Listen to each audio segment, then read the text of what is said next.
नमस्कार, मैं हूं रजनी चौबे और आप देख रहे हैं न्यूज 18 का डिजिटल प्लेटफॉर्म। कोरोना से दिल्ली में पहली मौत हुई है। कल 60 वर्षीय महिला की कोरोना से मौत हो चुकी है। अब तक दिल्ली में कोरोना के कुल 294 मामले हैं। बीते 24 घंटे में कोरोना के कुल 56 मामले सामने आए हैं।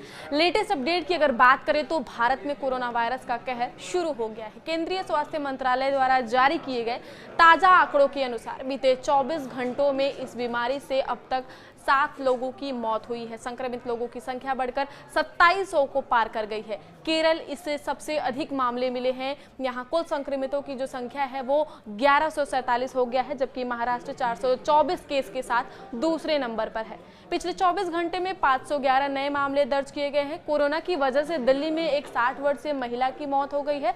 देश में कोरोना वायरस से मरने वालों की संख्या लगातार बढ़ती जा रही है। 7 लोगों की मौत हो चुकी है अब तक 24 घंटे में। महाराष्ट्र में 2, पंजाब, दिल्ली, तमिलनाडु, कर्नाटक, गुजरात में एक लोगों की अब तक मौत की खबर आ रही है। इलाज कर रहे डॉक्टरों ने बताया कि मरीज को पेट में असहनीय दर्द और उल्टी की शिकायत के बाद अस्पताल में भर्ती कराया गया था। जांच में उसके एक्यूट इंटेस्टाइनल ऑब्स्ट्रक्शन पाया गया, जिसके बाद तुरंत लैप्रोटॉमी की पेट की जो सर्जरी कही जाती है की गई। ऑपरेशन के बाद जब रूटीन टेस्ट किए गए तो कोविड की पुष्टि हुई। हालांकि मरीज को पहले से कोई कोरोना के लक्षण नहीं थे। कोविड-19 से बचाव के कुछ प्रमुख उपाय के बारे में हम बात कर लेते हैं। सबसे पहले टीकाकरण, वैक्सीनेशन की बात कर लेते हैं, जिसमें से कोविड-19 के टीके संक्रमण और गंभीर बीमारी के जोखिम को कम करने में प्रभावी है, इसलिए ज़्यादा पैनिक होने की ज़रूरत नहीं है। विशेषज्ञों के अनुसार बुजुर्गों और कमजोर इम्यूनिटी वाले व्यक्तियों के लिए बूस्टर डोज आवश्यक है। दूसरा है मास्क का प्रयोग जरूर करें। भीड़ भाड़ वाले स्थानों पर और सार्वजनिक परिवहन में मास्क पहनना अनिवार्य करें। खांसी, जुकाम या बुखार जैसे लक्षण दिखने पर डॉक्टर को दिखाएं और मास्क जरूर पहनें। तीसरा, हाथों की स्वच्छता। बार बार साबुन और पानी से कम 20 सेकंड तक हाथ धोएं और स्वच्छता का विशेष ध्यान रखें। अगर साबुन और पानी उपलब्ध नहीं है तो कम से कम 60% अल्कोहल युक्त हैंड सैनिटाइजर का उपयोग अवश्य करें।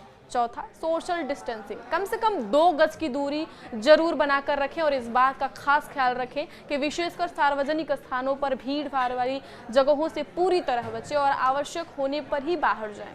पांचवा है स्वास्थ्य निगरानी और परीक्षण। अगर कोई कोरोना को कोई लक्षण दिख रहा है तो तुरंत कोविड-19 टेस्ट करवाएं और डॉक्टर से भी बात करें। स्वास्थ्य अधिकारियों द्वारा जारी की गई सलाह और दिशा निर्देशों का पूरी तरह पालन करें। घर में सुरक्षा के उपाय, वेंटिलेशन। घर के कमरों में ताज़ी हवा के लिए खिड़कियां खोलें या एयर प्यूरिफायर का उपयोग करें। सतहों की सफाई भी करें। जिन जिन जगहों को लोग बार बार छू रहे हैं उन जगहों पर नियमित रूप से कीटाणु रहित करें और सैनिटाइजर का उपयोग करें।